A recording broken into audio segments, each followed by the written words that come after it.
The point being is that there's trading and investing, and I would love for more people in crypto to shift from, again, trading and really dreaming and playing lottery tickets to investing. And now when I look at my investment, it's like, oh, I actually have more here than I did in all my trading, and I think that's what will win them over. Okay. Hi, Angel. Hi, are you Teresa? I'm good. I'm good. How are you? Hi, everyone. Welcome to Xellar Podcast, Xellar World Podcast. Today, we have Angel from Open World, which is going to share a lot of things about the crypto, about the DeFi world, and obviously his extensive background and what is he doing now. So maybe, Angel, if you want to do a quick introduction and share to the audience. Sure. My name's Angel Velarde. I am one of the founders and the chief marketing officer for Open World, which is a DeFi protocol that allows you to stake into a portfolio of liquidity pools with just one token. Amazing, amazing. Wow. Are you excited to share more about Open World and yourself to the audience? Yeah, I am because we've actually been, being in a startup is always super fast moving, and super exciting. And just recently, we hit a new milestone, and we're rolling out some new things. So yeah, I'm excited to get into it. Wow, wow, super exciting for you. So maybe Angel, I want to touch base on you mentioned about like startups and were you always in a startup? Maybe if you can just elaborate more on your background, where were you from? Because I know you used to work for government related agencies. So maybe if you can elaborate on that as well. Yeah, I will say that even though my last job before coming to work at and starting Open World was in government, my first job out of college was actually a startup. Me and my best friend started a digital marketing company, which at the time, this is a long time ago, was basically just making websites for small companies around where we lived in Texas. So we would go around, go into a store, and back then, like, no one had a website. So we're like, hey, you guys want a website? And they would say yes or no, and then we'd make one for them. And so that was kind of my first taste into a startup. But after that, I did go to work for a very large kind of Fortune 100 Mm. company in the US. And I did that for a couple of years until I decided that it just feels like I'm kind of just climbing the corporate ladder, and I kind of wanted to do something more impactful with my life. So, kind of long story. I'll try to be brief. I joined the Peace Corps, and I actually spent 2 years in Africa in Cameroon, and I was in a small village there, kind of working with a microfinance bank, and also working with kind of the village elders, if you will, doing community projects. That was incredible, life changing, as you would imagine. And then when I came back to the U.S., that's when I went into government, if you will. Although I went to work for the Peace Corps headquarters, and I was doing some statistical work there, some strategic planning, and then I went to go work into more of in the on the field type work, doing on the field research and performance metrics and tracking. And I was traveling kind of all over Africa doing that kind of work. So um, after that, I transitioned into data analytics. Much more kind of focused on the analytics part, kind of at a big enterprise level for the whole U.S. government. When I worked at a very large, one of the larger government agencies, and after doing that for 2 years, I had moved to Austin. That's where I met my co-founder Tree, and that's where the journey of Open World began for me. Wow, that is such an amazing career journey. Like I see a lot of shifts from startups, from like joining the Peace Corps, even towards government agencies. What were the inspiration for you to finally switch to let's make something in a DeFi space because it's very much different from what you have experienced and also your previous career. Yeah, it's true. Although I've been in crypto since 2017, and the whole idea of of Bitcoin and crypto in particular just really appealed to me in the sense of providing an alternative to the traditional finance world. As I mentioned, I worked for with a microfinance bank in Africa, right? And like banking in the sense that it exists in the US and in many other places doesn't exist there. It's not people don't have credit scores, and people don't have loans in the same way. And derivatives of derivatives and the different financial things that we do in the traditional finance space. But creating it kind of at a very community level is what I was doing in Africa, and actually I see a lot of similarities to kind of what I'm doing in DeFi now, because we are kind of creating this whole new alternative to the traditional finance space with DeFi, and I get to be part of that. And even though it's very different from, I guess, the other jobs that I've had, I do see the similarities when it comes to um, giving people the opportunity to participate in something that they haven't been able to participate in. DeFi right now may be mostly filled with people from kind of the Western world and people that are kind of have more money or are heavily invested in crypto.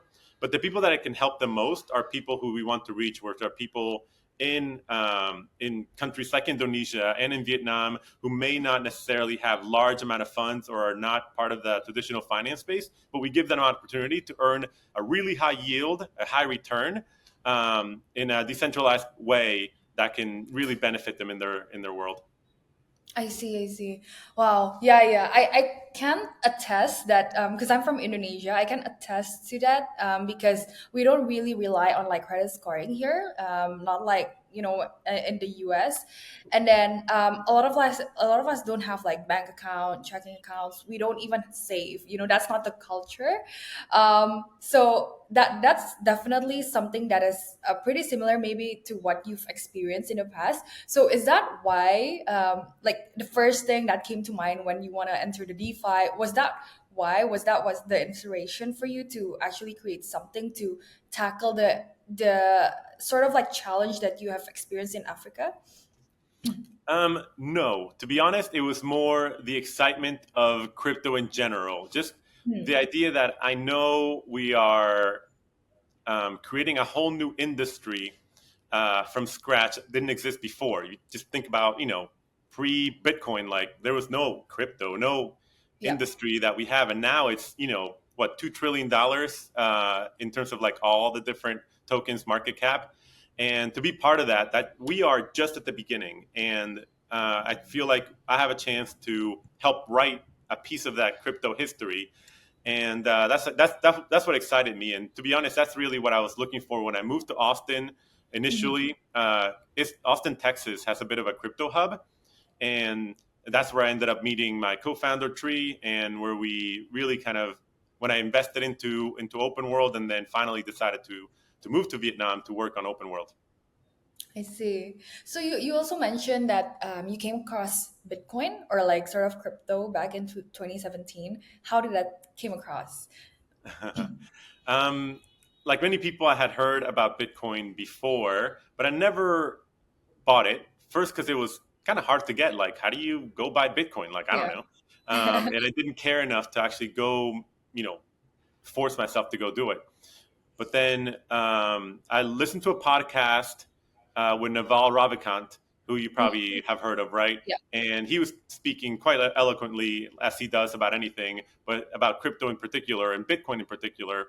And that really got me looking into how to buy. And then, kind of around the same time, my friend Brian, who's from Texas, he was also looking for to buy or invest into something. And his story is kind of funny because he was looking to invest in gold, but he wasn't able to because I think at the time the market was closed and you couldn't buy gold like on a weekend or something. And so he's Yeah. like, well, what else can I invest in? Well, crypto's open 24/7, right? And anyway, he sent me a referral link to Coinbase. I went in, bought some Bitcoin, and then the rest is history, I guess. What was your first experience, like actual experience buying, a token? And what was the token that you first bought? Obviously Bitcoin. It was Okay. back in 2018. Yeah, 2018. I bought Bitcoin actually at Coinbase. as well. So I had a college friend actually told me to buy Bitcoin. He's like, "Oh, there's this new investment instrument. Just go buy it. Just $100, $200." But I don't have like a good experience about it because I bought it, 2018. hold it, and then sell it, and yeah. Not as like, not the old OG Bitcoin that can hold the Bitcoin from 2018, 2017 until today. I hope I did that, but I I was too, know. I was too scared. I didn't invest in a lot of things as well back then. I didn't invest in stocks and stuff. So I was pretty new to the investment world. And, I see Bitcoin as a very high risk investment at that time. So, as a college student back then, I was like, okay, I would rather buy myself lunch than, spend like $100, $200, right? In an investment that I don't know. But yeah. That's But I, no. I I guess it's better for you. It's better experience for you, right? Well, barely. I mean, because it went up, and I'm excited, and I kept buying Mm, a little bit more all the time. But that's then good. then I got excited. I'm like, oh well, if I can make a 2x on Bitcoin, maybe I can make a 100x on name whatever tokens were out there. I mean, I had Dentacoin at some point back in 2017, and so I traded around, bought a Mhm. bunch of different things, and I kept buying and selling different things. And in the end, by 2018, I had lost the vast majority of my gains. And Oh my God. just like, and I feel like that's a very similar experience to most people that get into crypto. And Yes.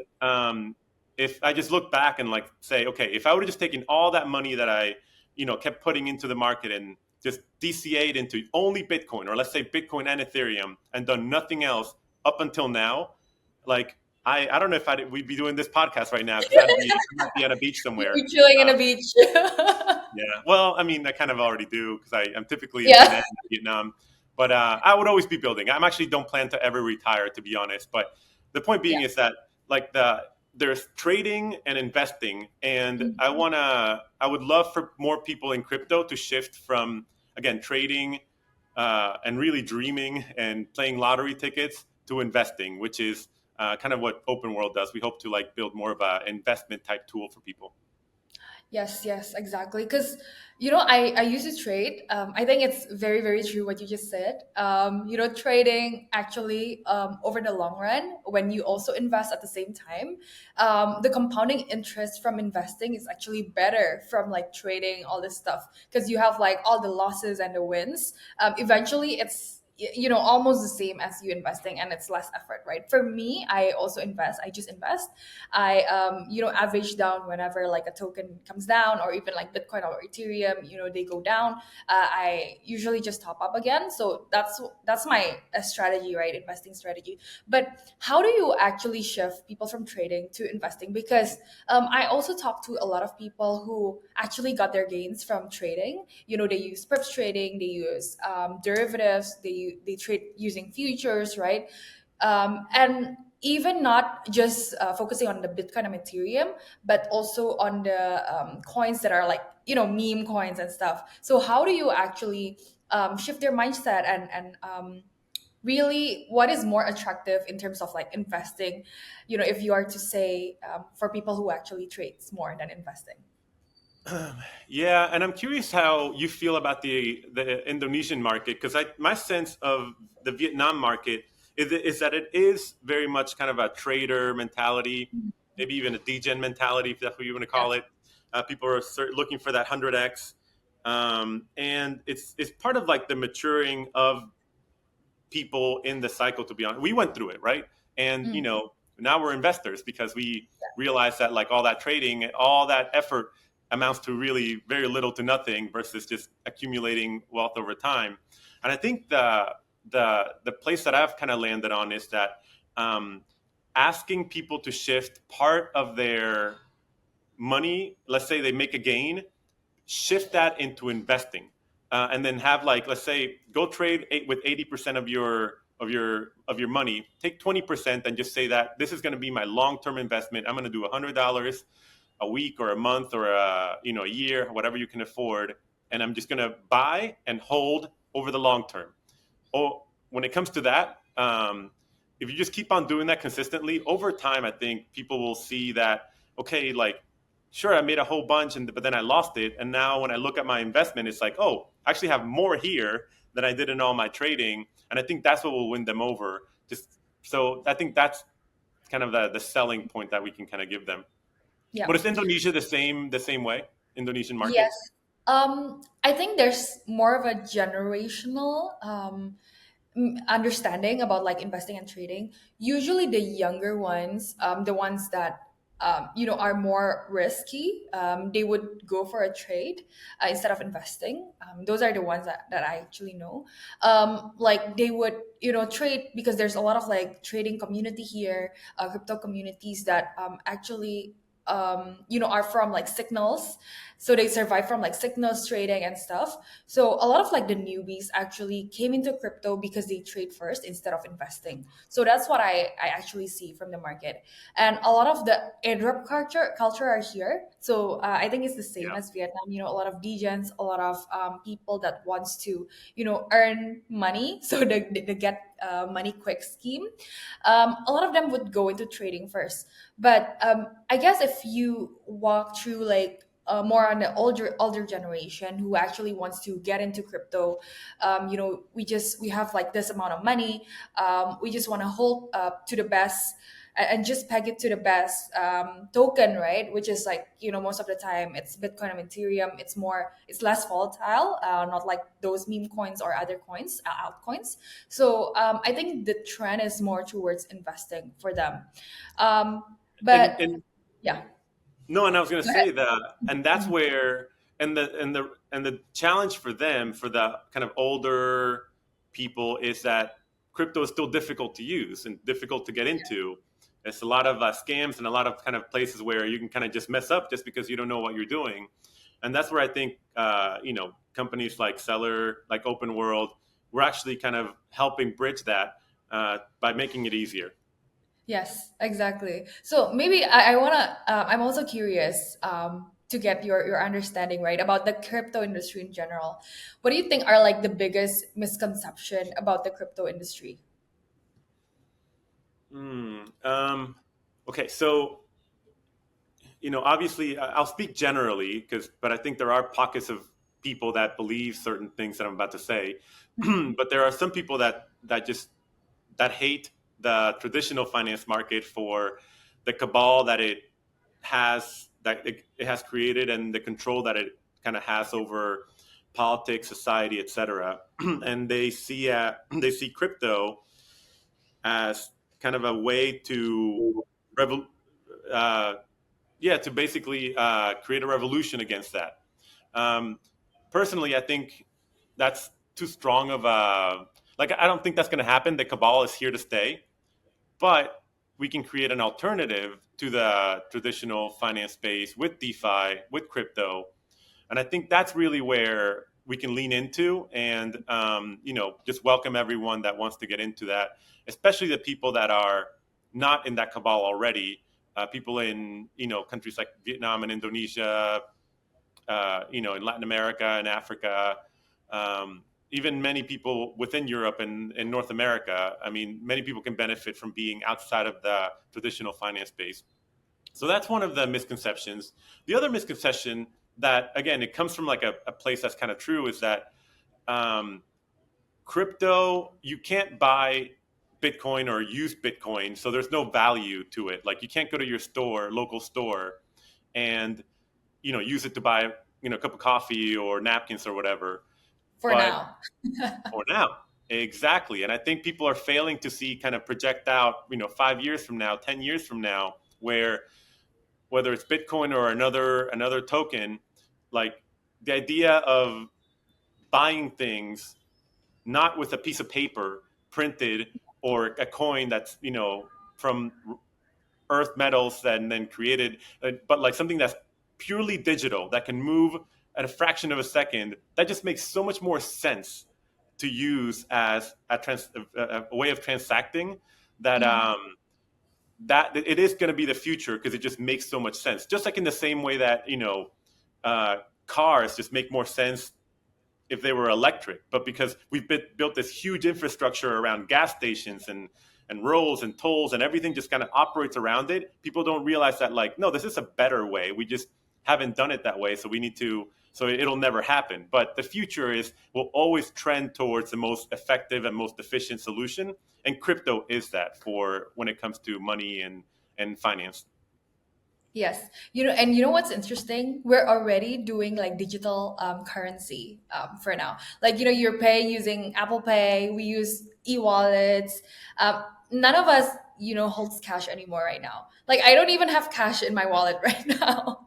Right. Like, that is all already digital currency. So I think, it's going towards that. So we're gonna accept Bitcoin payments hopefully soon, because we're already accustomed to using all the digital wallets, digital currency. Everything that we see on the banks, it's all digital, right? There's actually not real money sitting in the bank right now. I mean, in your account, right? So I think that's really the education part needs to be stronger on that side. I do believe that, in order to get people to move from cash to move to digital currency, and at the end to move to a currency that actually is tractable and in a blockchain, which is Bitcoin or even other currencies, there actually needs to be like like an understanding and actually a use case. People have to be able to understand, okay, that the thing that they're using now is actually already the digital currency, so the shift shouldn't be that major, right, from like cash to Bitcoin actually. Yeah. But what is the relationship between, right now traditional finance and cryptocurrency, and how do you see that evolving sooner or later? How do you see what are the first few ways we can see that people will start to adopt Bitcoin payment, and actually shifting from traditional finance to, a DeFi? Yeah. Um, that's a really good question because in the end, crypto is global. I'm from the US. I live in Vietnam now. My family's from Latin America. My co-founders are Vietnamese. You're in Indonesia, and Yeah. here we are all working on crypto. And a lot of I think the innovation or the actual implementation of crypto will happen first in countries that need it most, places like El Salvador, places like Gabon in Africa, places like Argentina, where the fiat currency is just being so devalued that the people in that country really do want an alternative, and they're Yeah. turning to Bitcoin, turning to stable coins to transact versus using the local currency just because inflation is so bad. Um, the the issue is how do we get from those smaller countries that have very small economies, how does it go get larger and grow? And I think part of it is that, again, the world being so global, and this idea that, and this is something that COVID accelerated, that everyone is kind of a lot more okay with working remote and working virtually. And as people then see that the arbitrage opportunity of having a, let's say, a well-paying job from Europe or the United States or elsewhere, but then living in a cheaper country, they spread that ideology, spread those ideas into those countries. They start building an economy there, and wherever those hubs of innovation around the globe that are bringing in people that think with a crypto lens, that's where it'll really pop up. And I think you're already starting to see some of those in Dubai. I think Singapore is just starting to get a hold of that, and it's starting to grow. Maybe Bali, kind of on a smaller level, maybe does too. You might know better than I do, actually, but it just seems like maybe that could be a place.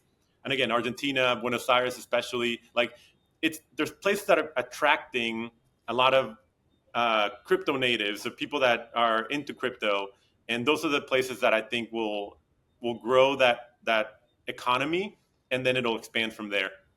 Mhm. What do you think? That's my theory. I mean, it could be wrong. Probably wrong. I know, for sure, it's the countries that need them the most. But we see a lot of like movement that comes from actually developed country, like countries from the US that's actually moving the US dollar, moving all this regulation around cryptocurrency, by accepting and passing the ETF, Bitcoin ETF, Ethereum ETF, and so on. So do you think those countries, will eventually also adopt and use crypto on a mass scale? Because I know like those type of countries are usually more centralized. They're more less keen to actually adopt something that will quote unquote ruin their economy, right? Yeah. Right. Yeah, actually, I don't think so. I think Yeah. Naval has this really interesting kind of thought experiment about what the future looks like with 3 to 5 world uh, monetary systems, basically. Like, let's say there's the U.S. dollar, the euro, the Chinese yuan, and Mhm. Bitcoin, and that's it. And every other country in the world only uses one of those because everything else would just get inflated out to where it doesn't even make sense to use it because it gets worth less. It becomes worth less and less, and so everything starts kind of centralizing, if you will, around these other larger monetary systems. Right now, the U.S. dollar is kind of the major kind of player in the world when it comes to money.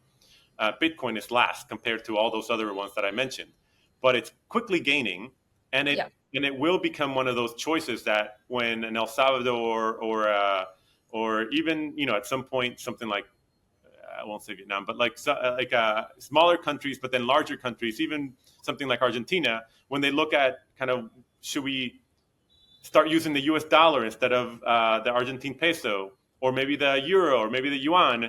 Like, why would they use any of those monetary systems when those monetary systems are still controlled by those other countries, and therefore you have to kind of do whatever they say when it comes to, or at least you're basically paying for their debt, and they're exporting their debt to you. Why would you do that when you can just have the best monetary system that has been created, which is Bitcoin? Mhm. Exactly. Like, what's interesting? When I went to Vietnam, actually, the first time this year, um, they actually convert in US dollar in the airport, right? That's like surprising to me. I went out and obviously used the Vietnam dong. Do you Yeah, say Vietnamese dong? Yeah. And then when you get into the airport, like the only currency that they accept is the US dollar. yeah. I'm like, what? So that's the most expensive food that I've spent for Oh my God. Yeah. in Vietnam. No, I always you always eat before you go to the airport. At least bring a banana or something. I know, I didn't know that.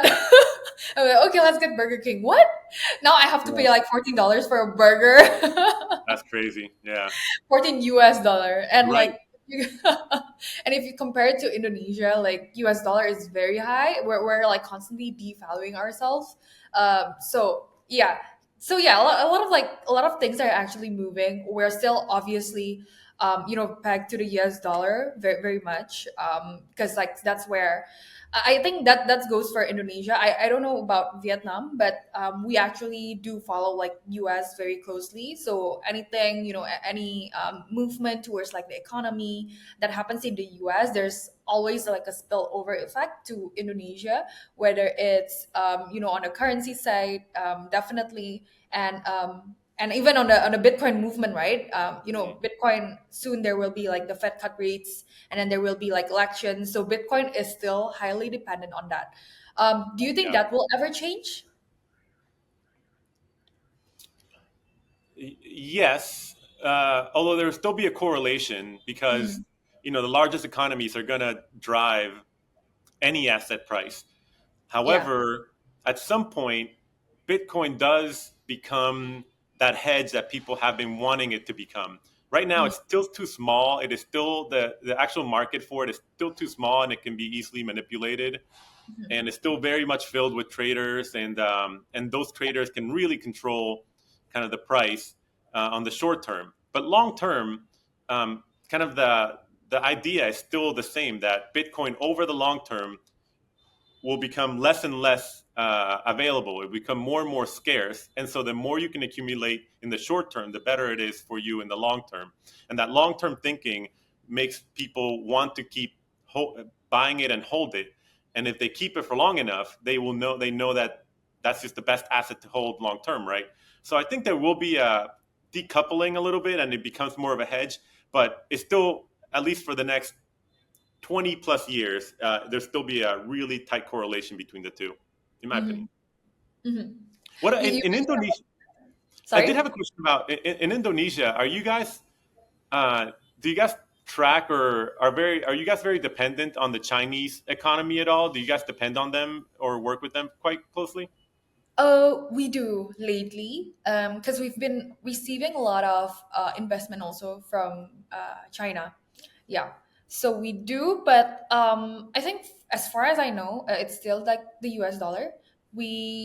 Yeah, but in terms of like investment, there's actually quite a lot of like Chinese investment that's coming for has been coming to Indonesia for the past several years. Yeah, Okay. yeah. Yeah, but still, like US is still the biggest economy for now. Like I think every other country is also affected by by the US economy. Yeah. For good and bad. I mean, like all the all the mess around the elections and everything Yeah. that's happening, and the fact that all that craziness is affecting economies all over the world, is that part Yes. is kind of crazy. I know, and we're not even, we're not even directly affected by the election, like who got selected and so on. But the fact that it's just the biggest economy, so who gets to be president will affect like the whole world, right? Yeah, But like as Indonesian, and if you're like staying in Vietnam, we don't have anything to do with like the laws, regulations, and so on, right? yeah. From the elected later on. Yeah. Talking about asset class, we mentioned a lot of things about Bitcoin, being one of the I think the only cryptocurrency that is, that is like the number one cryptocurrency. But do you think there's any other, coins that will follow on after Bitcoin? Ethereum is definitely another one that people see that it's quite stable. But do you think there's any other, let's say, layer ones or even altcoins that will follow on towards that stability? Yeah. So the way I think about it is that each layer one is its own economy. Mm. Um, so it's like the equivalent of a U.S. dollar versus euro versus yuan, right? And right now there are many countries in the world that have their own currency, but then those currencies get inflated away by people that decide, oh, why would I want to keep my money in Vietnam Dong or Indonesian? What do you guys use? Rupiah. Rupia, okay. Yeah. Indonesian rupiah, when I can, buy dollars with that, and then it'll hold its value better. And Mm. so I think over time, a similar kind of process will go through in the layer one conversation, and then there will at some point be so Ethereum will stay, in my opinion, as number one. There Yep. will be a clear number two and three probably with Solana, and then whoever comes out of kind of the rest of the other big layer ones. I have no opinion on it, but and then the real kind of battle will take place amongst the layer twos within those layer ones. Like, how do we scale each of those layer ones? Like, how does the US dollar scale versus a euro? And that's all dependent on like the culture and the economic process and kind of all the, and in crypto, the code that those layer ones are written in. And then those will be their own economies. And then that, whether the Ethereum for gas or the Solana for gas, etc., those will be other currencies that people use, and then you'll have all of those in your wallet that then you use to buy whatever it is that you need. All that transacting though will probably happen over payment rails, either on Bitcoin or any of the stable coins, because those other economies uh, will probably not necessarily be volatile, but people will prefer to tie it to the real world. It just makes more sense to either use the world currency or whatever you're transacting in, or Bitcoin as an alternative. Hmm. Interesting. Interesting view.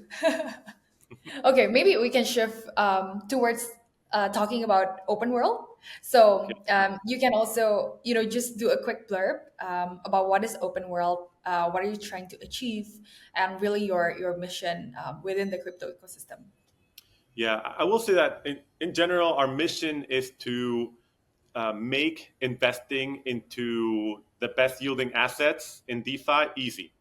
So Mm, for now, what we've done is allow users to invest into a portfolio of the best liquidity pools right now within the Arbitrum system with just one token. So if you wanted to invest into liquidity pools, for example, you would go to SushiSwap or Uniswap or yeah. CalSwap, whatever DEX you would want to, and you typically need to have both tokens, Ethereum and USD, or Pendle, whatever. Um, and then you stake that money into the liquidity pool, and then you need to track to make sure that it stays within a certain range. You need to make sure that that particular investment is balanced across all your other investments. You need to make also, as you generate yield, that reward from the liquidity pool, that money just stays there and it doesn't get compounded in. Also, the big one of the biggest challenges to investing in liquidity pools is that you don't know which one to invest in, because while Mm, the APR shown on the DEX might say 1,000%, you might invest in that, and then tomorrow you'll like, well, why am I losing money? And it's because it's kind of artificial in the way that it's calculated or mm, temporary. So we fix all of those issues in the open world portfolio by allowing you to invest in a pool of the best assets. We've already done all the research to choose the best liquidity pools to invest in with high APR and low risk, and we do all the auto balancing to keep you within range and keep you within the balance of what you decided or we decide into the portfolio. And really importantly, we auto compound your earnings so that, as you mentioned before, a lot of the real value or how you grow wealth over time is compounding. The power of compounding is the eighth wonder of the world. And we make that possible with liquidity pools in a way that they just don't happen naturally. So by doing all of those things for investors, now investing in a relatively complex financial instrument becomes really easy with the open world portfolios. mm. Got it, got it. And what features um say that sets you apart from other decks or other DeFi platforms? Yeah, I think so. There's a lot of DeFi. So let's talk about the DeFi kind of ecosystem as a Yeah. whole, right? There is staking, which you can stake into Ethereum or Solana or any of the layer ones, and even now some of the layer twos, and you get between 2 and 7% APR to lock up your token to help secure the system. It's a good investment, especially if you believe strongly in that particular asset that it'll rise over time. Just lock up your money in there and let it kind of compound. The issue is that it sometimes doesn't compound. Sometimes you just kind of have it there and it's not growing. And then you're putting all your money into that one basket. Mm, The second part of it is an alternative to that is kind of all these new restaking or AVS type solutions where people put their money in, and now you can take a derivative of that and kind of continue to invest it, and you're now kind of multiplying that asset multiple times so that you can kind of grow that APR to 10, 20 plus percent, and quite often. And that's actually the issue there is that it's, to me, a somewhat unproven technology. That are we building a bit of a house of cards by having an investment sit on top of a derivative of the same investment, and then as you scale that up, does that then create a risk at the bottom level of if there's a huge movement or hack or something happen within that foundational piece, does the whole house of cards come tumbling down? That's not to FUD a financial innovation, which I think has been really important for DeFi, but that's a big risk that I see there, and part of the reason why like you do get higher APR, well, you get more risk. mm, Uh, and maybe a third alternative to kind of in DeFi are leverage tools or way to lend out your money and then yes. have people use it for whatever they're doing, but then now you're getting kind of that passive income.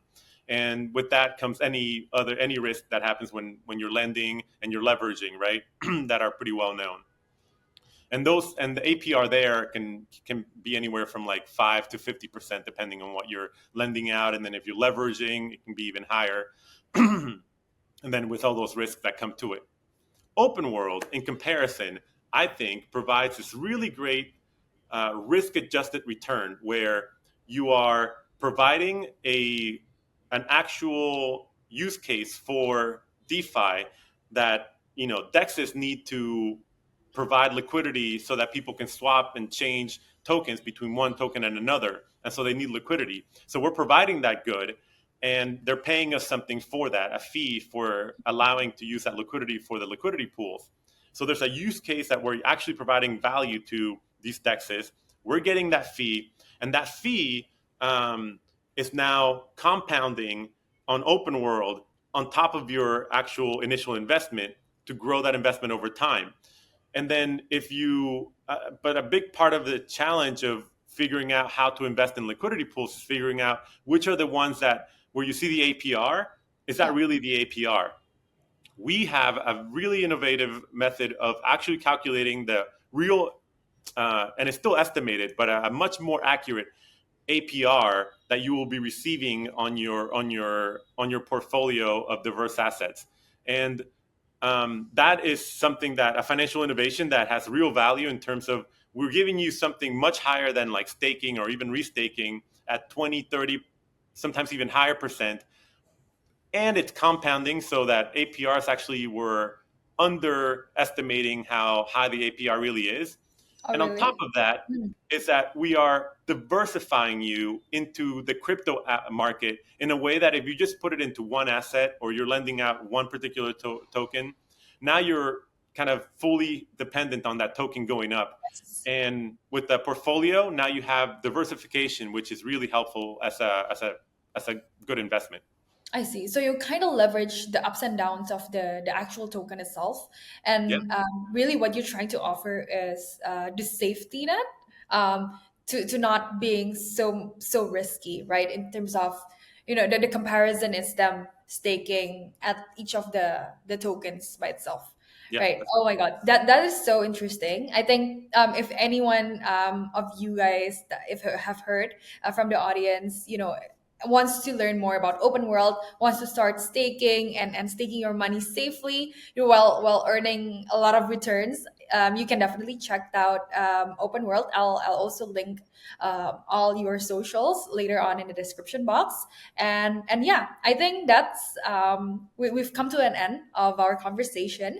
Any last words that you want to say to the audience in terms of, Yeah. let's say, if they're new to investing or new to DeFi?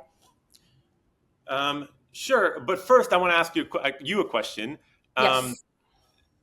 Thinking about the DeFi alternatives and things that you can do with the money that you invest in, um, what do you think are challenges or constraints of why people are not choosing what are obviously from a long-term investor like opinion a better investment long term? Why are people choosing to go into much riskier assets versus something that's an investment that's going to grow your wealth over time? What's the Mhm. mentality around that, and what are the constraints of why people are not doing it? So I would say that there's not much of an awareness that you can actually do safer investment, compounding investment over time at a much better platform. I just don't think that there is much awareness on that. I would say the mentality right now still sits on getting rich quickly, staking on a certain coin and getting like crazy ABRs, crazy returns. So I think that's really the mentality. And from what I see as well, we obviously, there's like, if you're like a newbie in crypto, right? You wouldn't get into DeFi first. Again, you would get into trading first in a checks. So and usually, you would get into a community, you would get into a trader community, and you would stick by that way, right? I think there should be like an initial education on that there's that if you want to safer out, if you want a better investment instrument, then you would need to change the mindset, right? You would need to change your day to day investing Well, sort of strategy. it's education as well. Yeah, it's yeah, all in all, it's like you still have to do education. I guess that's where you also come in, right? As the CMO, trying to really reach out to the investors and really reach out to the status quo and change that on how to shift like the current strategy, the current traders into something that I've not seen before, or something that is actually much safer. I have a better way on like putting your money and also trading your money instead of the current status quo that is going on with it within the Web3 world. So and again, if you look at the degen space, a lot of them are usually just trading, still wanting to 100x 1000x their money. So but in return, right, they would usually also lost that much amount of money. So yeah, I think, like, as for me too, I'm not really familiar with like the staking side, restaking side as well. So even for me to go to, getting and actually knowing that there's such a platform that exists that can, get my money returned safely, I still need to go through the whole lot of, like, getting to know all this riskier assets that is offered to me, that oftentimes has is more attractive at the beginning, at the front, right? So I think that's the education part and the awareness part that needs to be rolled out.